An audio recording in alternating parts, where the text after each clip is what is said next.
Anne-Wil Lucassen, Tweede Kamerlid voor de VVD. Twee van jouw belangrijkste werkvelden zijn innovatie en wetenschap. Dat komt hier in het nieuwe inspiratiecentrum van PTA helemaal als je rug, hè? Ja, zeker. Er gebeuren hier hele mooie dingen. En dingen waar het onderwijs denk ik echt zijn voordeel mee kan doen. Technologische vooruitgang gaat heel erg snel. Ik kan het soms ook niet allemaal bijbenen. En het is mooi dat we het hier gewoon allemaal samen kunnen zien. Onderwijs is heel erg in beweging. Wat is voor jou op dit moment toch wel een van de belangrijkste bewegingen in dat onderwijs? We proberen natuurlijk kinderen voor te bereiden op de toekomst. Vroeger was het zo dat je voor één baan werd opgeleid. En dat ging je dan misschien wel je hele leven doen. Dat is niet meer zo. Mensen wisselen steeds sneller van baan. Wisselen ook echt van carrière. Dus we moeten het onderwijs ook daarop voorbereiden. En zorgen dat kinderen die we nu opleiden straks breed inzetbaar zijn. Creativiteit en innovativiteit, dat zijn dingen die kinderen straks heel erg hard nodig zullen hebben. En wat we in ons onderwijs ook echt tot zijn recht moeten laten komen. Betekent dat het huidige onderwijs misschien wel wat te star is?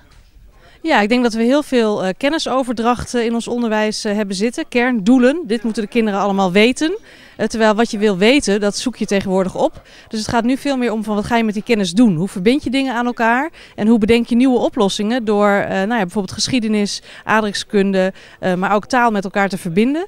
Dat zit nu nog niet heel erg in ons onderwijs en daar moeten we wel naartoe. Ja, want als we zijn zoeken naar dat onderwijs, het is nog een hele prutte bij het orde. Hier bij PTH laten ze dingen zien als moderne squalboarden, echt de hele digitaliteit. Dat is toch echt wel de toekomst? Ja, dat is zeker de toekomst. En niet alleen dat je zeg maar dezelfde lessen geeft, maar dan met een smartboard. Maar dat je echt bedenkt van hoe kan ik de lessen anders vormgeven, hoe kan ik vakken met elkaar verbinden en hoe gebruik ik daarbij de ICT als hulpmiddel om het ook voor de kinderen interessanter te maken en dat ze het beter kunnen onthouden. Hoe zal de overheid daar een taak in hebben? Financieel bijvoorbeeld?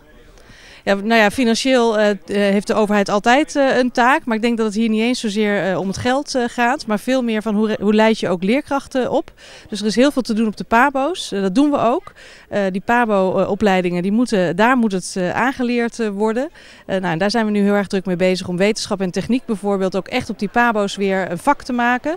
En ook de leraren van de toekomst op te leiden met die nieuwe ICT-middelen. Maar ook met die nieuwe manier van onderwijs die creativiteit en innovativiteit stimuleert.